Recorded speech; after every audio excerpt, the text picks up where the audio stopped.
a bill like the EEB, in my opinion, is going to harm South Africa's economy. It's going to harm employment prospects. That's going to increase the potential for race-based demagoguery.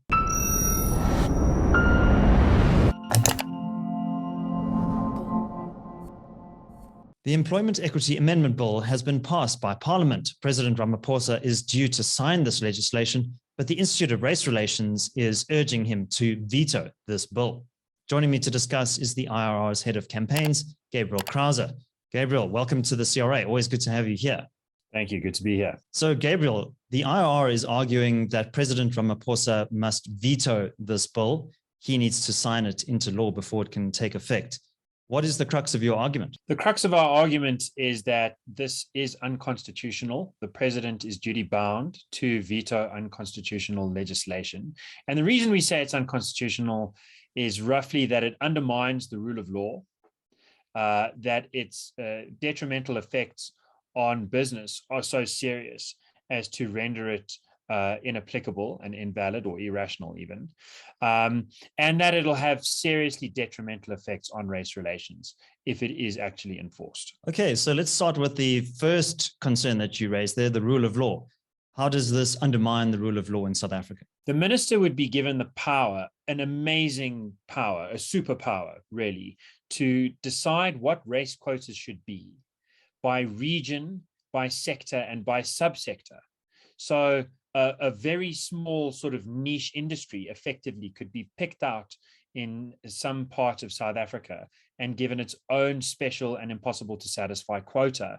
The minister is given a discretionary power by this, where he doesn't have to explain his reasoning very much. And what that does is it gives him the power to make law effectively without that law needing to pass the tests of scrutiny and transparency and predictability that make the rule of law. The rule of law, the idea there is not just that there is an overarching notion of laws rather than individuals deciding how we get to live our lives, but specifically that those laws are understandable and predictable and clear and transparent. That would not be the case here. The minister instead would be able to change his mind on a whim with very, very serious consequences, because this gets enforced by fines of up to 2.7 million rand or 10% of annual turnover. That's before tax and depreciation and so forth.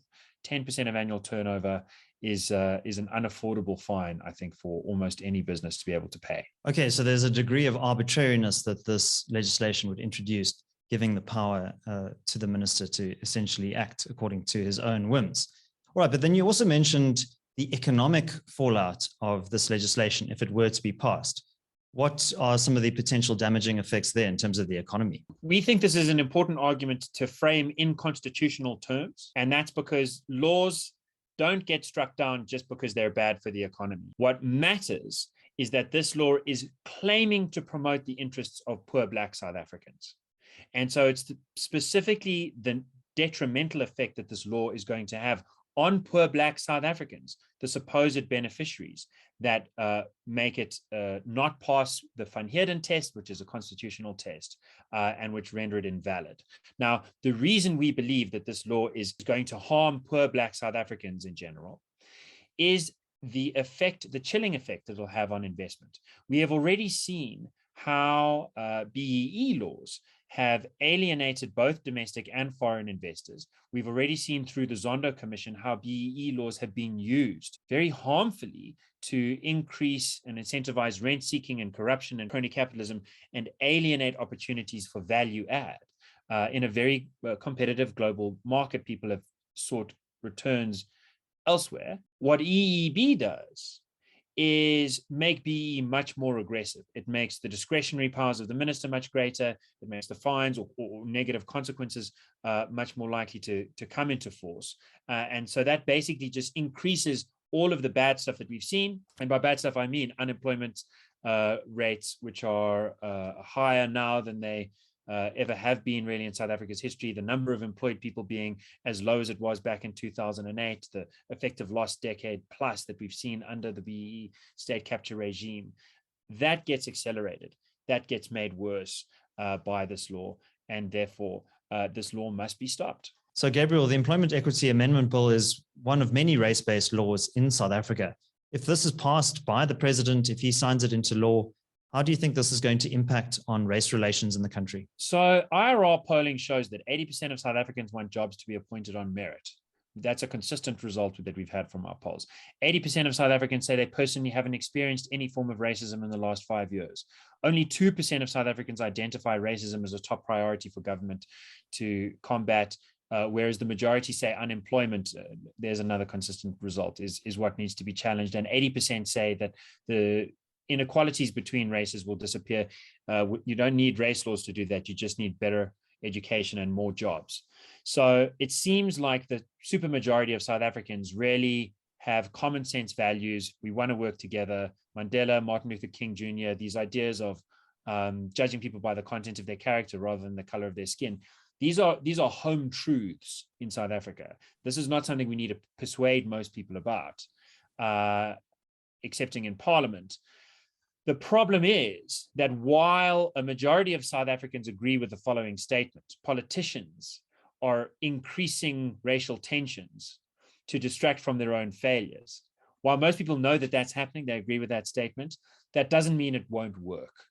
The worse things get economically, the easier it is for especially unemployed young men, people around my age, the anger that comes with that, to be manipulated, to be subject to demagoguery, and to have that resentment channeled and funneled into destructive behavior, which makes things worse, which creates a sort of tit for tat kind of attitude across racial divides. We are seeing some of that start to come into force. And we have seen in our surveys that although it's 80% now, it's more like 78%, and in 2013 it was more like 85%. So we have seen a decrease even in the good results on the margins.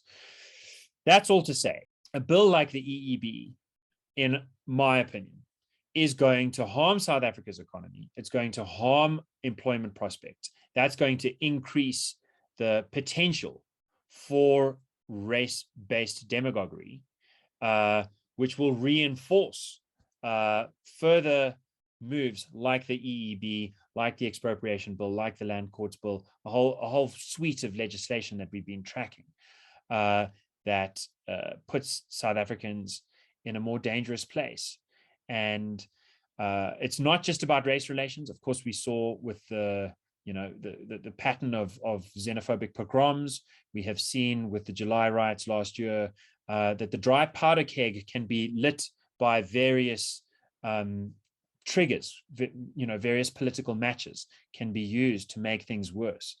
The problem is the potential for a ratcheting effect, that every time we have a step down in terms of economic prospects and the quality of our law, that reinforces the negative cycle, which makes the next major negative event even more likely and even more potent in its knock-on effects. Gabriel Crouse, thank you very much. Let's hand over to you, our audience. Do you think that the Employment Equity Amendment Bill will have an impact on race relations and the economy in South Africa?